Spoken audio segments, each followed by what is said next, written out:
Welcome to the Mind Design Sports Podcast. I'm Brandon, and in each episode, I'll be talking about sports psychology with the guest speaker. If you want to design your sports experience, you've come to the right place. If you want more tips and insights on how to improve your sports performance mentally, check out our website and other podcasts at mind-designsports.org.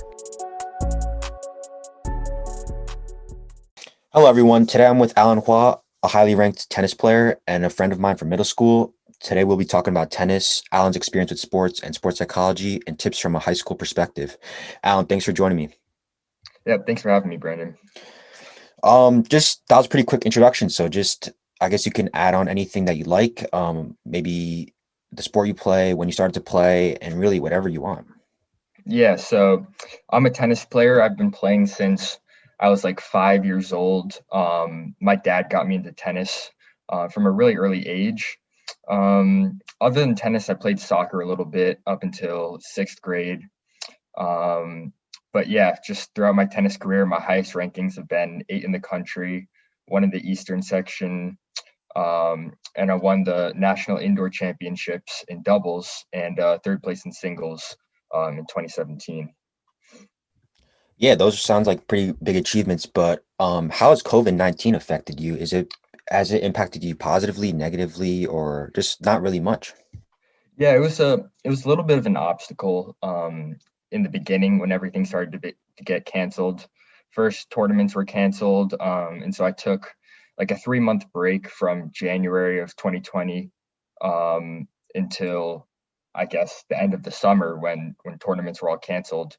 And during that time, I was just doing mostly home workouts, nothing really tennis specific, but just staying in good physical shape.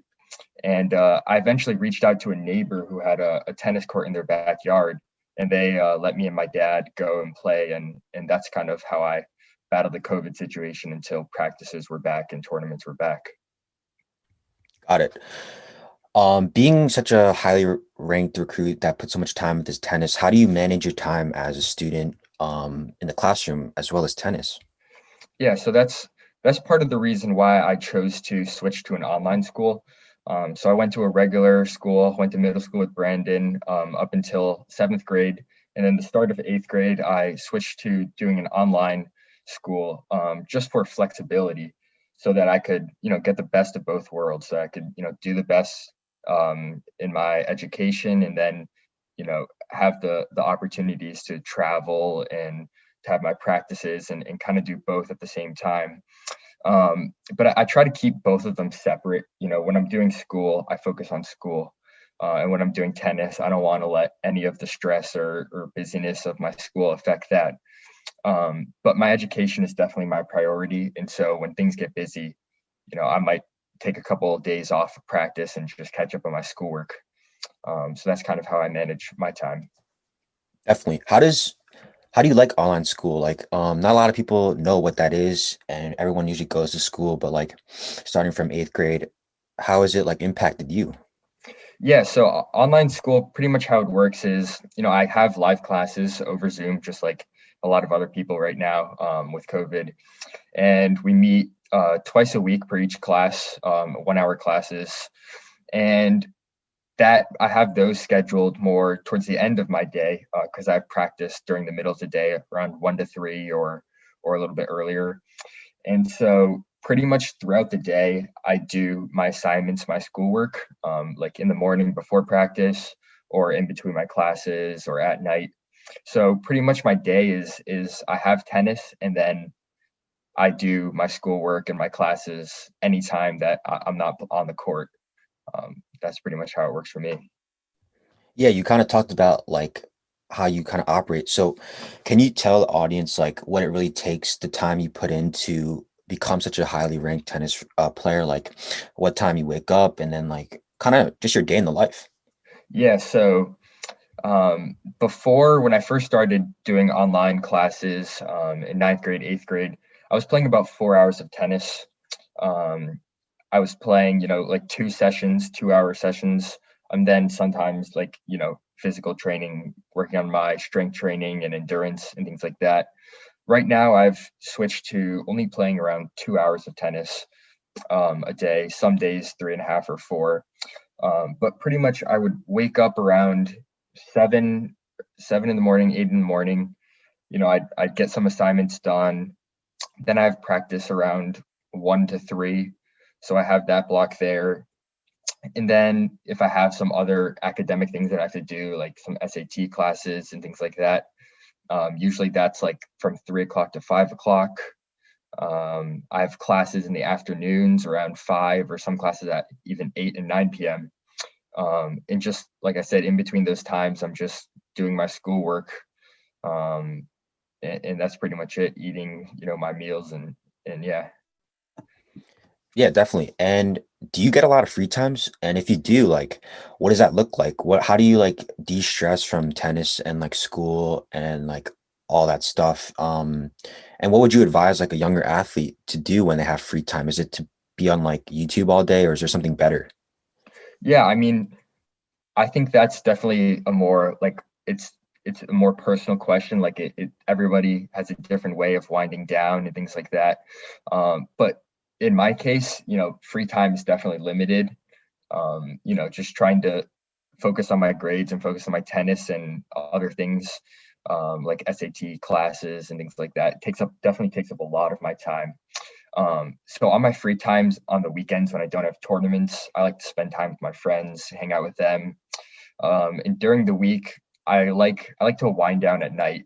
So that's when I'll watch a couple YouTube videos, watch a show, FaceTime my friends, and that's kind of my like winding down time. Yeah, got it. Definitely, because I feel like as athletes, you got to just wind down sometimes and kind of take the pressure off yourself. It's super important. And Yeah. yeah, so I've known you since middle school, and I know like you've been really good since middle school. Like how was it? How was that transition from middle school to high school? Was it difficult? And if so, like do you have advice for maybe those seventh or eighth graders out there that's going to transition next year? I guess for tennis players and athletes in general. Yeah, so in my case with tennis, most of my tournaments are through the USTA, and they're separate. I never got the chance to play high school, play tennis on the high school team because I switched to an online school. But going from like when I was in eighth grade to ninth grade, I definitely saw a difference in the size of the kids I was playing, and I think that goes for all sports. People grow up, get bigger, get stronger. And for me, I think that when I was 12 and in middle school and 11, I was able to, get away with my athleticism and beat some kids that, might even be more talented or skilled than me, but just being a good athlete, I could pull that off. But definitely like I've seen it's a pretty tough transition, or I think it's the most difficult transition to go from like middle school athletics to high school because things just get a lot more serious. A lot, people put more pressure on themselves to do well. For like really competitive athletes, then getting recruited for college comes into play. So it definitely gets more serious going from middle school to high school.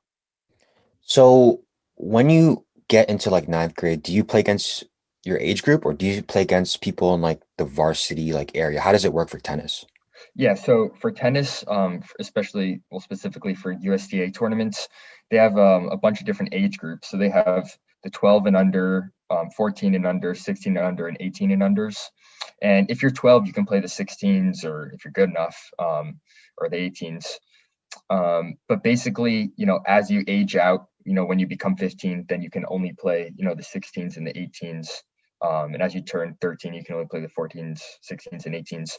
So yeah, for me, it's kind of playing the same amount of like the same kids because they're also aging up. Um, but a lot of people try to play up a division and things like that just to get some experience against better players.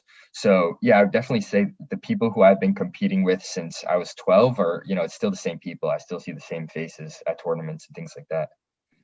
Got it. What do you, what are one to two things maybe that you think really made you become so competitive? Like maybe was it something in your upbringing, or was it something, a coach, or anything really? Yeah, so I definitely had, I think, a really good start. My dad started me with tennis. And when I was 8 years old, he would take me out. I would wake up at 4:30 in the morning, go play from 5 to 6 before he had work. Um, and then that was kind of, and then I'd go and hang out before my school started. So I think from a really early age, like all the fundamental values and character traits I was like kind of building. I got accepted into this program. It was called the USTA feeder program, where I was constantly surrounded by really high level coaches. And so I was always learning how to be, professional and building a good work ethic. And I think that has carried me to becoming, where I got to with tennis. I wouldn't say, people say, oh, you got talent, you got this and that. But I think that just putting in the work and always trying to improve and having the right mindset made the biggest difference to having success, especially in tennis. Absolutely. You mentioned USTA a couple times. What is that? And does that have to do with like the US national team that you played with? Yeah, so the USTA is the United States Tennis Association. And with tennis, it's basically like you sign up for tournaments. Some tournaments, like the higher level nationals and things like that, you have to get in based off of your ranking. So pretty much all tournaments they're pretty much called USTA. There's a couple other ones like ITF, which is international. And so yeah, USDA, they also had a program that I got accepted to for practice, and yeah, that's pretty much what that is. And the USA team that I played for, that was actually an international competition that I got an invitation to. They had like a couple different countries: Mexico, Spain, Canada, Israel, and Brazil. And that was really a really great experience to play kids from all around the world. And my team, actually, we won first place. So yeah, that's definitely something to remember in my tennis career. Nice. How did playing with those international players affect, like, did they give you a different perspective, or and also like how did being surrounded by such like people that were just like you, like really competitive and grinded all day, like how did that affect you? Was it like kind of intimidating at first, or did it actually just push you to become better, or No, I think it was a really great experience because, all these kids, you see them warming up as a team, all these chants, and I wouldn't say it's intimidating, but it just shows you like, yeah, the things that my coaches are telling us to do and how to work as a team, and encourage each other and all the things that we're supposed to be doing.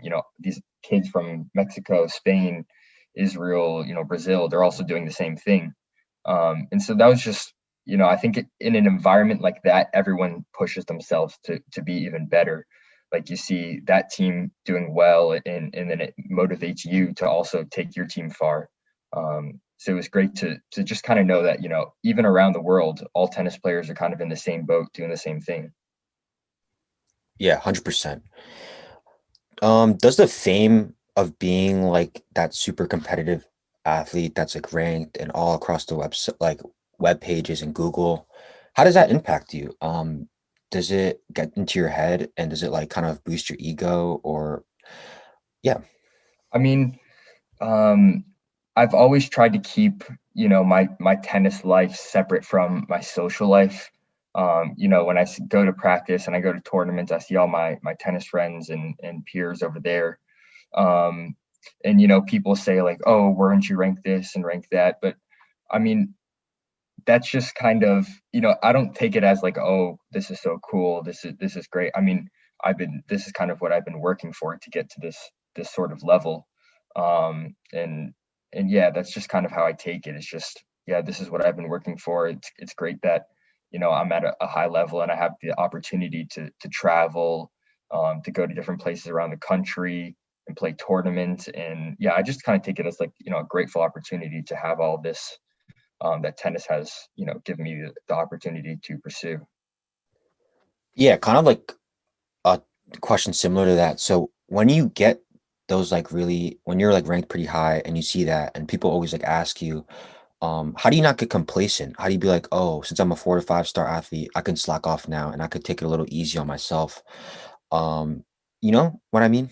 Yeah, I see what you're saying. Like, people are like, wow, that's so cool. You're ranked this in the country, this in the state. Yeah. Um, but I kind of take my journey with tennis as just the head down kind of way to go about it. Like, I have my goals I'm trying to achieve. and whatever people think about my achievements or my failures and things like that, I kind of just push it aside. I'm working towards something, and so that's what I'm going to be focused on. And every day I'm going to be trying to improve more and more. And so it definitely, in terms of getting to like the high level that I did in the 12s with, winning a national championship tournament and, having a high ranking, it sort of affected me in a negative way in terms of trying to maintain that. I was, trying to be like, well, I reached this level. Now I can't lose to these certain kids and that. And that's kind of a mistake that I think I made early on. But as I'm getting older, I'm realizing that, the achievements, the accomplishments, the wins and the losses, like they say something, but if I'm putting in the work and trying to improve and doing better and I am improving, then my results are going to improve. So that's kind of how I take it. Nice. I know you said that you work with a sports psychologist, and I'm sure you understand how important the mental side of the game is. And yeah, like this podcast kind of tries to talk about the mental side of things. So I guess the my next focus of questions will be about the mentality side. So what is your experience with sports psychology? And do you work with a coach, or do you like just use online tools and blogs and resources? Yeah, so I started working with a sports psychologist when I was 12.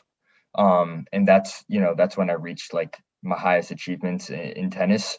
And from there, things started to go downhill. I was in a big slump, losing to players that I knew I was better than. I knew I had a higher ranking than.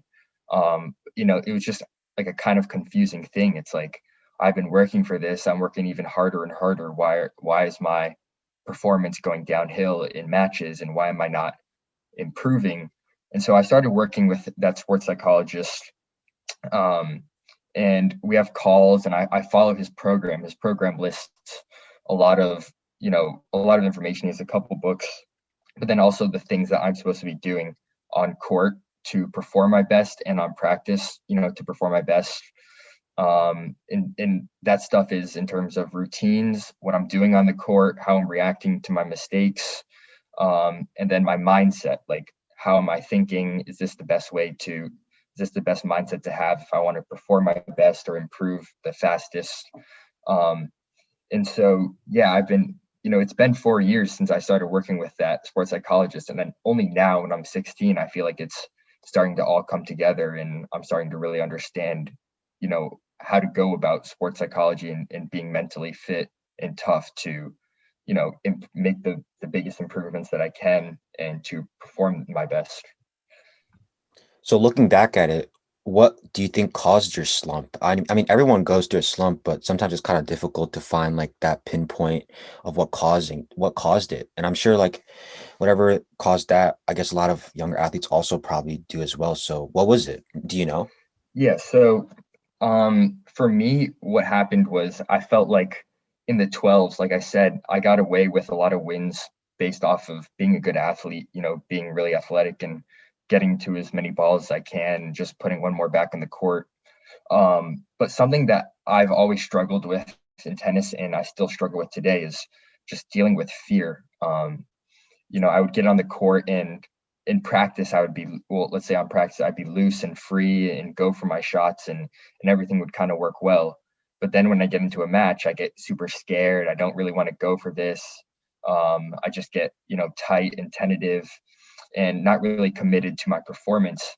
And so I was really confused about what was going on. And I don't think I really understood that I was just, the fear, I wasn't handling the fear well, with performing. And and so I think now I've got a grasp of how to deal with that, and techniques and routines and ways to think about, um, or things to think about when I'm playing. But yeah, I think I made the problem so much worse and just continued it by always questioning myself and being like, what's going on? Why am I working so hard and I'm not getting any results? Or this doesn't make any sense. Is this mental? Is this my skill level? And so that was kind of confusing to me. And as I got older, it felt like things were just getting more and more difficult. Like my losses I was losing more and more, and but I wanted it more and more. And so I think when I finally let go and realize that, hey, I'm playing this sport because I enjoy it. Let me take the information from my sports psychologist, take the information from the YouTube videos I watch, take the information from my coaches, and just put it into play the best that I can, and whatever happens, happens. And that's kind of how I let go of, trying to control my performance so much, and being so scared to lose, and scared to miss shots. And now I'm just more free and having fun, and doing whatever my abilities let me to do. Nice, good for you. Yeah, I think a lot of younger athletes also deal with that, like, oh, I don't want to make a mistake, so I'm not gonna play like I do in practice. So yeah, thanks for that. And do you have a routine that you go into before a match, or do you have a favorite sports psychology technique like that you like to do just to get into the zone, I guess? Yeah, so I think in terms of like mental toughness in sports psychology, there's a lot of things, routines and things that I do, but I kind of look at it as not something that I'm doing, but I'm adding this into like the person that I am. Like for example, writing down my goals every single week for practice, and going into practice knowing I'm only going to focus on these things, and I'm not going to move on from these things until I complete them. And then in terms of when I'm actually playing and on the court, even in practice too, doing the things I need to do to deal with my mistakes and not let them bother me. Like, breathing in colors is one technique that my sports psychologist introduced to me. Hopping after I make mistakes, and bouncing around and jumping around just to prevent my mind from, thoughts from coming in. Um, and I have this headset. It's called Brain Tap that I listen to with my personal audios. And on my personal audios, I describe like myself playing tennis in the ideal situation. Like I describe, oh, I'm playing this way. I am playing this way. I'm this good. I'm practicing like this. And I listen to these audios kind of every day, every night. And it's almost like programming my subconscious mind that this is the player that I want to be. This is how I want to play. And then when I go into tournaments and I focus on these routines, like I breathe in colors, or I visualize myself playing well. I focus on my tennis strings, sing a song in the back of my head just to distract my conscious mind. Then it sort of brings out all of this programming and all of my scripts that I've written of how I want to play. And I let that kind of take over. So that's kind of how, what mental, like, or my sports psychologist, how that's played a role in my tennis. Nice. I think that like talking to yourself, things kind of like visualization, like kind of visualizing yourself as that player that you want to become, that ideal player. That's pretty cool. What do you mean by, just curious, like what does breathing in colors mean? Yeah, so that's a really good technique that I like to do when maybe I'm getting a little bit riled up, and my brain is getting a little bit crowded. I feel like I've kind of left the zone. Like when I get into the zone, everything's going great, but start to miss a couple of shots and then start to panic.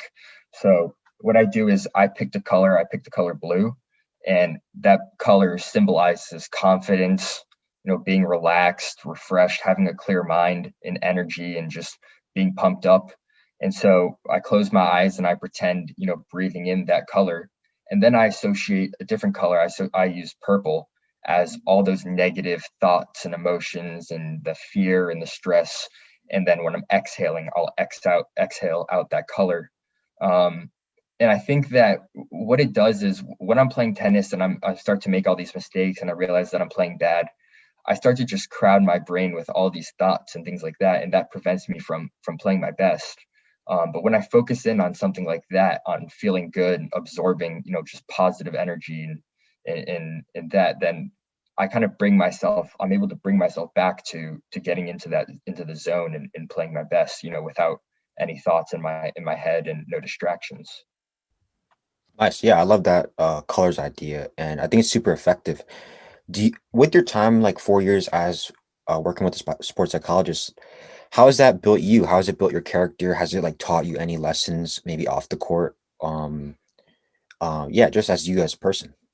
Yeah, so like I said, I like to think of everything as, everything that I do is just me investing in myself and trying to be the best version of myself. The things I read about, like the right mindset to go when I'm practicing, not to worry about outside things that might affect me and to stay in my own lane. and to, things like celebrating all the mini victories that I have, all the little accomplishments, or if I hit a great shot, I'll fist bump and be like, let's go, that was great. And focusing on that instead of focusing on things like, oh, I just missed this shot. How am I not going to miss it next time? What should I do now? And kind of dwelling on those negatives. So all the little things like that from my sports psychologist have just helped me deal with times when I need to perform my best and I'm under pressure. And then even just in my regular everyday life, when I get stressed with school, I'm not going to crowd my brain and go, panic and all these things. I'm just going to take a step back, realize what's going on and tackle it the best way that I can, and just, prevent myself from getting overwhelmed. So a lot of the things I've learned from my sports psychologist have translated into helping me in tennis and then also just helping me in my life. Cool. If you were to talk to a younger tennis athlete, maybe in sixth grade, and he hasn't started sports psychology yet, what would you tell him or her? Like, you should do sports psychology because tennis specifically, like, why does a tennis player specifically need to use sports psychology? Is there something in tennis specifically that you need a strong mentality for? Yeah, I think tennis is really known for a lot of people, turning to sports psychology. And, tennis is like it's a really imperfect sport. There's so many variables, the weather, how you're feeling that day, how you're playing, and it's really hard to be consistent and to perform consistently in tennis. And so I think sports psychology, for me at least, the main goal or the main reason that I try to become as mentally tough as possible is so that I can perform my best, bring out all of my abilities that I've been practicing when I'm competing, and then also to bring myself back and not let all these little obstacles that I'll face in a match or even just in practice and not let them affect me. So that's why I think that goes for all sports. Like if you're practicing and you're at a certain skill level, but then you're going into your soccer games or your basketball games or football games and you're not performing well at all, then it's definitely very discouraging when that happens. And so I think that sports psychology is extremely important in order to like bring out the best, because that's what we're all practicing for, to improve. But if you can't showcase that, then that's not really a good feeling at all. Yeah, definitely. I know you touched on this a little bit before, but if you want to add on anything or an example, why are sports important?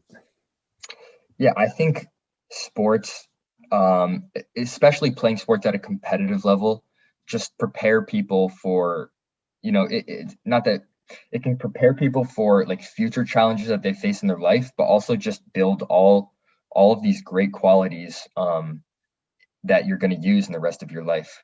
Like waking up at 4:30 in the morning to go play tennis for me, just that was kind of establishing discipline that, this is what I'm working towards. Yes, I have to sacrifice, staying late and I have to go to bed at 8 o'clock. But this is what I'm working for. So, discipline there, sacrifice there, learning patience, because I practice every single day for the past, I don't know, 9, 10 years that I've been playing tennis. And so it's not like you see improvements immediately. If you're playing every single, just like when you see your family, you don't notice them growing taller, but like when other people see them, they're like, oh, you're so tall. And so patience is another thing I've learned through that. Dealing with losses, dealing with failure, and not taking those as failures but opportunities to improve is another thing that I've learned from tennis. Like people go through difficult times in their life and they get really discouraged and stressed with school or whatever it is that's going on.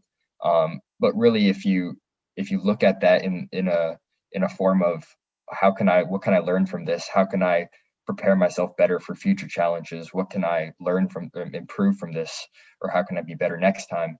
Then I think that's where you see the benefit of playing sports and the qualities that it builds in a person, in an athlete. Interesting. Yeah, definitely. I agree on all of that. Yeah, my last sort of like question focus for like this section of sports psychology is you're sponsored with like tennis gear, right? You get tennis gear from a certain company. Yes, so I am sponsored by Head, and it's nothing crazy. They send me a package once a year, I get my rackets that I want, the strings that I want, grips, basically just equipment. Um, and yeah, it doesn't really play I don't let it really play any big factor. Like, my friends are like, hey, that's so cool, you're sponsored or whatever. But, I just kind of take it as like, this is great. This is something that I'm working for, and I've gotten to a level where now I don't have to worry about paying for my equipment. So, that's where I'm kind of just grateful for that. And that I can have free equipment from, my sponsors, and yeah, other than that, it doesn't really play much of a role in anything. Nice. So having the sponsor, like, does it push you to be always like become better? Because maybe if you don't start to play well, like you will lose a sponsorship. Does it like really keep pushing you to continue to get that sponsor? I would say that with those things, in terms of my motivation, like my main motivation is becoming, just the best version of myself. Like I don't play tennis so that I can remain sponsored by, head or whoever I'm sponsored by. And I don't really look at, oh, I need to do well in this tournament, otherwise they might drop me. I think when I start to think that way, it just puts on a lot of like extra pressure. And so, I just kind of take it as, I'm just gonna be the best that I can and practice the best that I can, and play the best I can in tournaments. And, if I'm sponsored and I get free equipment, then great, thank you for that. And if not, then, that's okay. I just keep doing what I'm doing. So I try not to let that affect my motivation and my goals. And I just try to stay in my lane and focus on what I'm trying to achieve. Yeah, I think what you're basically saying is like you just have that intrinsic motivation to play tennis for the fun of it and to become your best self, and you don't need those like sponsorships to motivate you to keep playing. Like that's just an extra thing on the side, which is great to have, but it's not necessary. And yeah, I totally agree. With so much experience and like wisdom that you have, you've been playing for so long, like 10 plus years, I think you can give some great advice. So my first question for you would be like, what is one habit a young athlete can begin today to start developing their mental skills in their sport? Um, for me, I think in what I found as the most impactful and something that has helped me to perform my best in tennis is learning to create like my optimal performance state, like my mindset, how I'm competing, and then also in practice, so that I can practice my best. Um, and I think a lot of people get confused when they say, oh, when you're playing and try to have a clear mind, try not to focus on anything or think about anything. In tennis, like you have to keep track of the score, your strategy, where you're going to hit the ball, all these things like that. So it's not so much in a literal sense. But when I like talk about like creating my optimal performance state or my mindset, I like to be clear and focused. And in order to do that, I like to block out all the negative thoughts and opinions and emotions that I have when I'm competing, like, dealing. And one of the really important thing to do that is, after mistakes, how are you dealing with these mistakes?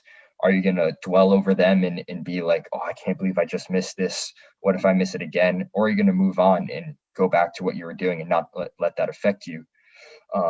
And so I think when it comes to having that open and clear mindset, it has a lot to do with, yes, blocking out like mistakes that you made so that they don't affect you and thoughts don't come in, but also just trusting in your abilities and trusting that you can perform your best. Like, when I was 12, I didn't trust that I could perform my best. That's why I went into every match scared to miss the ball, and I lost so many matches. But when I think about it like, all right, this is what I've been practicing for. I've been working on this. It's a tournament now. Now it's time to just showcase this and do my best to show my abilities and to try to win. Then I think that's how I become more successful. So for someone, that wants to develop their mental game, I would focus on how they're thinking about or how they're going about when they're like competing or playing in tournaments or matches or games, and just having the confidence when they're out there on the field or on the court or wherever it is, and trusting themselves to perform their best and not let any negative thoughts or emotions and let those things distract you from playing your best. Yeah, that's great advice. What is one underrated thing that you do that you'd like to share with the audience? Perhaps it's something in your daily routine, hygiene wise, body wise, mentality wise. Yeah, I like to, because I've been working with a sports psychologist for so long and I'm around so many coaches and getting all this great advice, I like to write down the important things that people tell me. And, I can write it down on my phone or write it down in a book that I have. And I'll write down like, lessons that I've learned, ways to think about things, just maybe even realizations like um, that just help me stay centered and stay focused. And I'll read those things every single day, as often as I can, because I find that when I'm trying to make changes, especially mental changes, and I'm trying to think a different way and not let these negative things affect me and to be more positive and be more free in my sport, if I don't look at if I don't focus on what I'm doing and the changes that I'm trying to make, then they start to slip away from me. So when I constantly remind myself with, the type of changes that I'm trying to make, the type of person that I'm trying to be on the court and on the practice court, then I think that's how I made, or anybody can make the biggest improvement in being more mentally tough and putting that advice into play. Yeah, so like keeping yourself accountable and like on task, definitely that's important. Yeah. Um, we've been in the pandemic for like over a year now, and it's been super tough. I know you said like a lot of you guys like highly ranked has took a toll on your ranking. Provide some advice for athletes right now as we as a society look to come out of this pandemic. Yeah. I mean, I think that with COVID, with the limiting, certain opportunities, like, some people can't go to their sports practices or are kind of stuck in their home or things like that. I think it's important to just do the best that you can with what you have. Like in the beginning, before I reached out to my neighbor who had a tennis court in their backyard, I was just, I wasn't doing anything really tennis specific. And the only opportunity I had to improve in something was through strength training and bettering my endurance. And so I think people tend to overlook the little things when it comes to improving in a sport. Like people think that, oh, you need an entire basketball court to improve in basketball, or you need an entire tennis court to be a better tennis player. But really, you can improve in anything, anywhere. So I wouldn't overlook the little things. Like, let's say you're a soccer player and you can't practice with your team. You can go set up cones in your backyard and do dribbling drills all around. And that's something that I think a lot of people overlook. They're like, oh, it's canceled. Oh, well, there's nothing I can do. Um, but I think it's good to remember that for competitive athletes, your opponents or future opponents are out there and you're in the same position. So if you want to be better than them, you have to be doing more than them and working harder than them. Um, so that I think that's kind of how I dealt with the COVID situation. Oh wow, I like that last part that you just said. Cool. What is the best leadership advice that you've received, and why does it resonate with you so much? I think um, I've always been taught to try to showcase my best abilities and to work as hard as I can and put my best quality of work into playing tennis at all times. Like when I was at the USTA in their feeder program, there were these high level coaches watching me at all times. And that was when I was really young, like 9 or 10. And so from there, I've always, in everything that I do, whether I'm in my backyard, just working on my endurance or strength training during COVID, or even back now, like back on the tennis court, I always kind of pretend like someone's watching me so that I can set an example for other people who might be watching me, or I watch them and see what they're doing so that I can learn from them and see, oh, if I see, like when I went to the USA team, the international competition, I saw these other teams, warming up together, getting there early to their matches. And that just kind of then creates an environment for my team. And we're all like, all right, guys, we gotta do the same thing. We gotta warm up together. Let's get here at 7 in the morning. Let's all prepare together. So I think when people at all times are doing the best that they can and working the hardest that they can, they're setting a really great example for the other people who look over their shoulder at them. And they might not realize it, but when you're working hard and doing that, people will notice what you're doing and might be motivated by that, and that can have a big impact on them. So I think it's really important to always put in, the best effort that you can and your best quality, and not to just slack off because it's 5 minutes left to practice, because everything counts, and that's how you have a greater effect on your peers and create that really good environment of, a teammates if you're on a team sport, or tennis if it's individual and you're just practicing with your peers.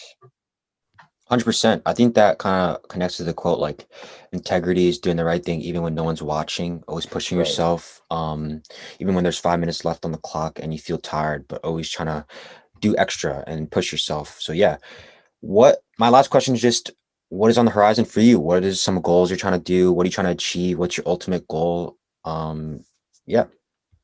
Yeah. So, even recently, the beginning of the year or the end of last year, I was really close to quitting tennis. Like I said, that slump that I went through in the 12s has still continued. And now I'm finally starting to improve my results. But for me, I'm trying to get away from, okay, I need to get to this certain ranking so that I can be recruited by this coach, or I need to get to this level because I used to beat these kids. And right now I'm just trying to do, the best that I can and just really enjoy tennis, wherever it takes me. In terms of my goals, I'm getting ready to go to San Diego in 2 weeks for a national tournament. And then trying to improve my ranking to make sure I make the summer nationals. And that's pretty much it. I'm just, still focusing on all these things and trying to continue my momentum in becoming a more mentally fit tennis player so that I can perform better. And just, seeing where it goes, having fun with it, wherever it takes me, it takes me. But then trying to reach for my goals. And if I make them, I make them. But if not, at least I know that I gave my best and I gave my best effort to, do my best, and I didn't, give up when things got hard. Nice. Yeah, I think that's a great mentality to have, and good luck at the tournament. Yeah, I think those are all my questions. Do you have anything else to add on? Maybe like tips, advice, comments, concerns? Yeah, I just think that, for anyone who wants to improve and be the best version of themselves as an athlete, and to make great improvements to become, better than their peers or better than everybody else that's around them. I really think that focusing on the psychology aspect of it plays such a big role. And so whether it's looking on YouTube for tips and advice from people, or if you're, listening to those around you, I think it's important to make sure that you're personalizing the information. Like coaches would tell me something and I'd be like, wait, that doesn't really apply to me. I'm not really thinking like this or thinking like that. And then we'd move on from that idea, but maybe they'd mention something else and I'd be like, oh, that makes sense. I can do this to forget about my mistakes, or I can do this better and perform better. So I think, especially with like sports psychology, it's a very personal thing, and it varies from person to person. And so when you take in all that advice and you kind of filter it to what are your needs and what are your areas of improvement, then I think that that's the most efficient way to go about it, and to see the greatest improvement in your performance and just becoming a better player in whatever sport that you pursue. Gotcha. Well, Alan, thanks so much for joining me and talking to me. I think you had some great answers, and definitely good luck on everything. I know you've been really highly ranked, so keep that up, and good luck on your tennis Yeah, career. thanks, Brandon. Thanks for having me. It was a great experience to share this Of course. about sports psychology. Thanks for listening to the My Design Sports podcast. Before you leave, please show some love for the podcast by subscribing, liking, and commenting. Stay tuned for next month's podcast with a new guest speaker.